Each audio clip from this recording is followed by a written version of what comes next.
know why we call ourselves niggers? So you actually use that term niggers? Isn't that a derogatory term? I mean, No, nigger. Nigger is a derogatory term.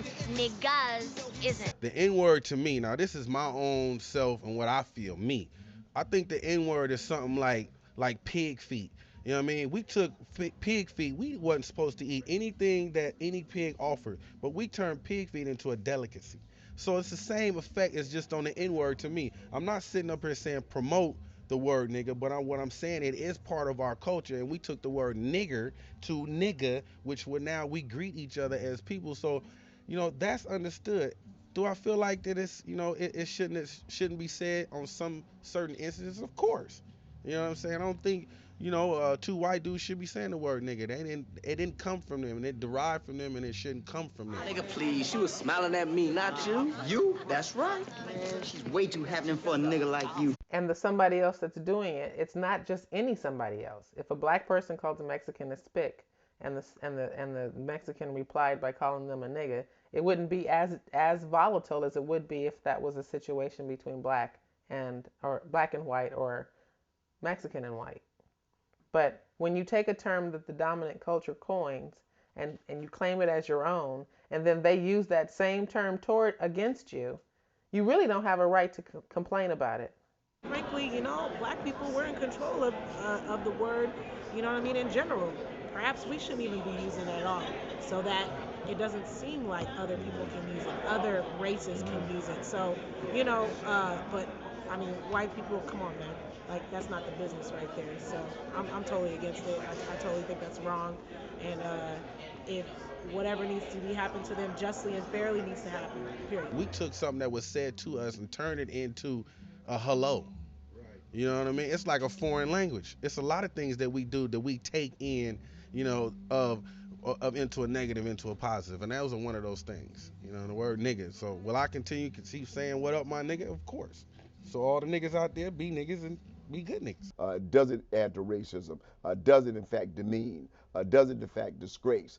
Does it in fact begin to castigate and limit people's options and abilities or even self-image? And I think that's sometimes the thing. Words hurt, but I think sometimes it is the impact of those words that we tend to gloss over and not understand that many of these words are part of institutional racism, and some that are created by blacks themselves. Niggas ain't acting like colored people. Mama, what am I? What are you? What do you mean, baby? A boy at school said I wasn't colored. Don't you pay no attention to that. You are too colored. Well, why are most colored people darker than me? Baby, that's because you're light-skin colored. Light-skin colored? Yes, baby. Now go outside and play so Mama can finish cooking. Yay! I'm colored! As a black community, first of all, one of my teachers taught me this when I was a student advocate. We're sick. We're schizophrenic by nature because we live in two worlds. Our world, black world, and we live in the white society. So we're schizophrenic by nature. And until we admit that to ourselves, hey girl, we on TV, hi. Until we admit that to ourselves, we're gonna be having problems. For instance, racism, institutionalized racism, has made some blacks, darker skinned blacks, look disfavorably on lighter skinned blacks, and some lighter skinned blacks look disfavorably on darker skinned blacks because they're trying to pass or be accepted and don't want to identify with their black roots and culture. So again, as when I say have open, honest dialogue, that includes black folks. It's not just white folks. That includes the whole brown, yellow, red. We all need to come to the table and look at these issues and be honest and open and look at the historical ramifications of how institutionalized racism from slavery has led us to where we are. And if we keep saying the elephant ain't in the room, while the elephant is stepping on us and spraying us with his trunk, then, we're going to get what we asked for. The light-skinned black versus the dark-skinned black. Right. And I would say back in the day, that was prevalent, and because it was that whole mentality of divide and conquer. Do you think that's still prevalent today, like right now, with today's youth? And I think it's a vestige of the civil rights movement and the whole era of segregation, where the closer you were to white, the more acceptable you were, the more you were felt that you had the opportunity to be successful.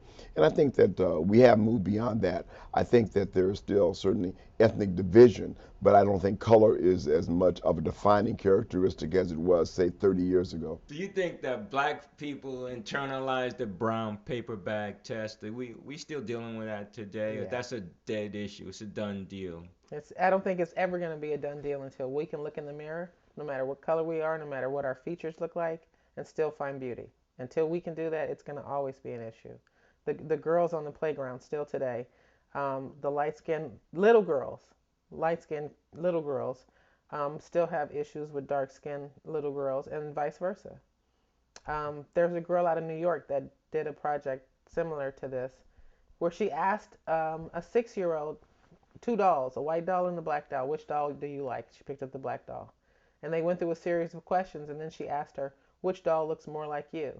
And she reached for the white doll, but she had to take the black doll. And when she picked that doll up, she slid it across the table like it was the most horrific thing she'd ever had to experience in her life.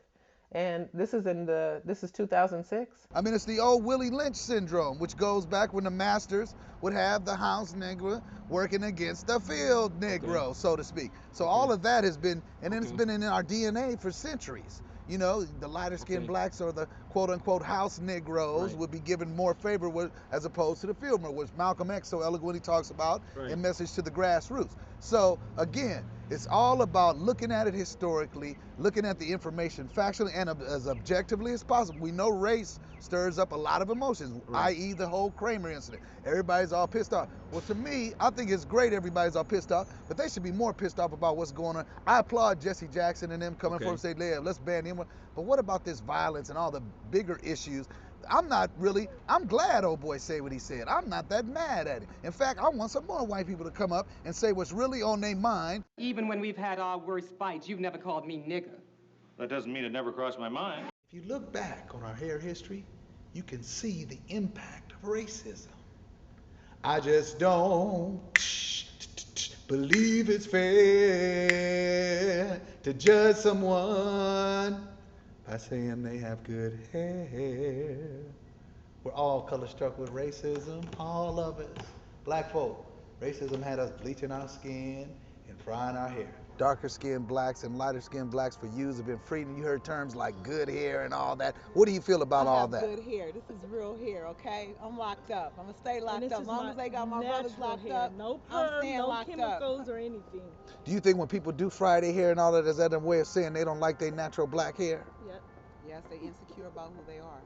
And we can also call each other's brothers and sisters to greet each other instead of niggers and nigger and, you know, there's other positive That's a ways good to point. greet each other. That's a good point. Lacey, can we all just get along? Yes, ma'am. Just like Rodney King. Don't wait to get your ass kicked to say, let's all get along. They whooped their ass and then he said, let's all get along.